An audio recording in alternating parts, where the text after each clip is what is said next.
যার যায় যার ইমান যায় তার, এমনই পরিস্থিতি এখন হয়েছে। এই নো বেড়া গাড়িটা রাখছে, তোর গাড়িটার পানি নজর কে লাগে তেমন লাগে, আর তুই যে ধরা খাইতে না এটার কোনো গ্যারেন্টি তোর আছে? আসলে বেড়া চাবিটা রাইখে গেছেন গা, পরবর্তীতে আবার চাবিটা নিতে আইছে, আর এই সুযোগেই কামটা বানাইছে।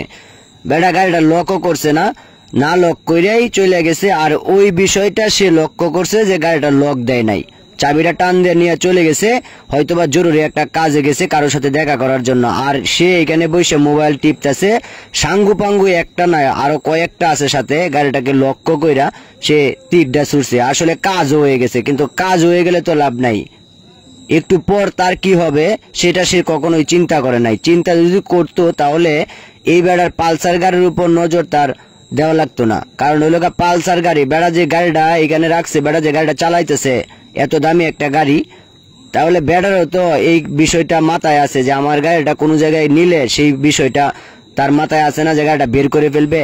আর পালসার গাড়ি মূলত কারা চালায়? যারা বড় লোক মানুষ তারাই তো পালসার গাড়ি চালা। আর আরেকজনের ফোন দিয়ে আনছে এই জায়গায়, আইনে আইরা এটা আলোচনা করতেছে গাড়িটা কিভাবে নিয়ে যাব। চুরের 10 দিন, সাউদের 1 দিন।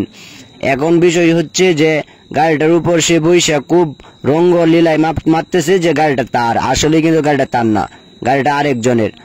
আর আশেপাশের লোক তো গুড়গুড় গুড়গুড় করতেছে, কিন্তু করতে থাকলে কি হবে? তার গাড়ি লোকজন রে সে বুঝতে দিতেছে না যে গাড়িটা আসলে আরেকজনের। এই যে আরেকজন আইছে, এখন আরেকজনে আইছে, ওই হচ্ছে মূলত মেন কারণ হচ্ছে ওই মূলত ওদেরকে বলছে যে এইখানে গাড়িটা নিয়ে আসবে, পরে গাড়িটা তারা নিয়ে যাইব।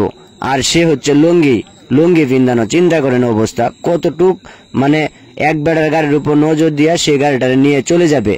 এখন এই লক্ষ টাকার গাড়ি, এই লক্ষ টাকার গাড়ি বেড়া বের করে ফেলতো না। এরপরে আছে সিসিটিভি ক্যামেরা, এই সিসিটিভি ক্যামেরায় তো স্পষ্ট দেখা যাচ্ছে যে তাদের মুখ, তাদের সবকিছু দেখা যাচ্ছে। এরপরেও তারা এই জিনিসটা খেয়াল করে নাই যে এখানে আসলে একটা সিসিটিভি ক্যামেরা ফিট করা। এখানে ফিট করা মানে হচ্ছে পরবর্তীতে ফুটেজটা সংগ্রহ করছে, সংগ্রহ কইরা দেখছে যে ওরা আসলে কারা, কোন দিকে চলে গেছে। এরপরে হচ্ছে সাথে সাথেই অন্য জায়গায় ফোন দিয়ে তাদেরকে আটকানো হয়েছে যে গাড়িটা তাদের। আগে জিজ্ঞেস করা হয়েছে যে গাড়িটা কোথা থেকে আনছে। আসলে বিষয়টা হচ্ছে তারা তখন বলছে তাদের নিজের গাড়ি, কিন্তু আসলেই না। আপনারা তো সম্পূর্ণ ফুটেজটা দেখছেন যে আসলে গাড়িটা কিভাবে 3 জন মিলা তারা চুরি করতেছে। এখন এইখানে তো হাজার হাজার মানুষ এবং অনেক অটো সবাই যাচ্ছে, আশেপাশের মানুষের কিন্তু অভাব নাই। কিন্তু অভাব না থাকলে কি হবে? কেউ তো আর এটা কল্পনা করতেছে না যে গাড়িটা তাদের না, তারা যে অবস্থা করতেছে মনে হচ্ছে যে তাদেরই গাড়ি। আর এভাবেই মনে করেন যে আমাদের সমাজে অনেক গাড়ি চুরি হয়ে যায়, আর এই চুরি করা গাড়িগুলো আসলে কি করে তারা, এগুলা অন্য জায়গায় নিয়ে বিক্রি করে দেয়।